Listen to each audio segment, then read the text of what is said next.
comprehensive representation.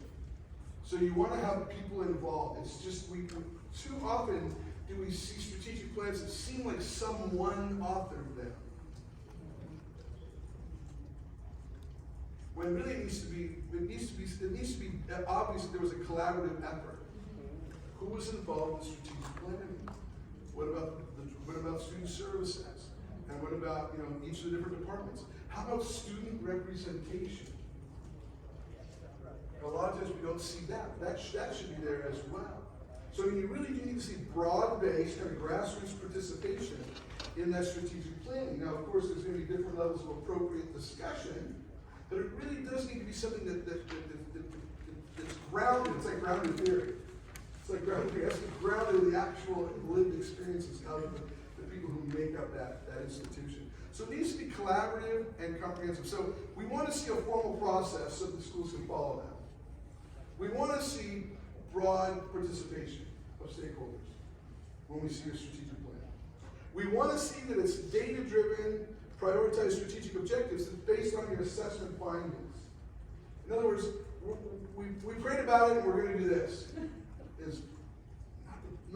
We want to know that this is a prioritized objective because this is our assessment we did, this is our institutional research that we did, this is what we found out about it, therefore this is what we're going to do, this is how it's going to impact our budget, and here's who's going to be in charge of it, and here's our timeline for doing it. So we want to see something that can be operationalized. So we want to see this data-driven, prioritized strategic objectives. And again, it has to flow from this. Finally is regular management review and reporting. So sometimes people treat like, okay, we have a strategic plan and we put it on the shelf.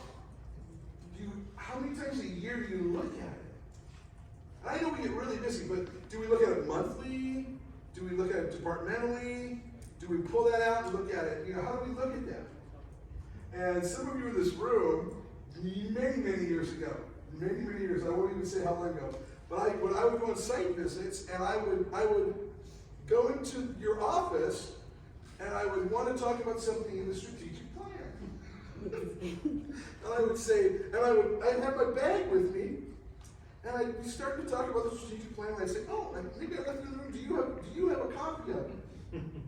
And there's someone brilliant who said, oh yes, I have it right here. They opened up their desk, they took it out, they had the strategic plan, it had the little yellow tabs on it, it had little marks on it, it had a little stuff in there. And I said, oh wait, I do have mine. And I pulled it out of my bag.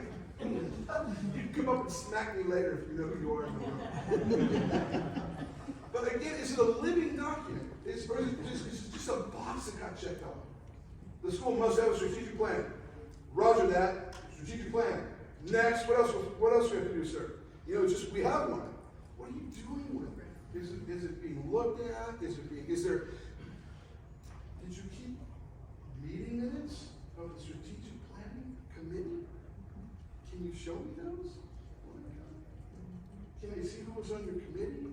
Can you show me planning meeting minutes that clearly indicate what the timeline and how that worked? So those are important things. So it's not just the school must have a strategic plan, but there's a way you go about doing it that is most beneficial for the school. And that's because it's going to incorporate people in the strategic planning process. And that will be evident. Okay. I've got a couple of slides on this. Leadership, structure, and operational integrity. So this is some leadership stuff. Okay?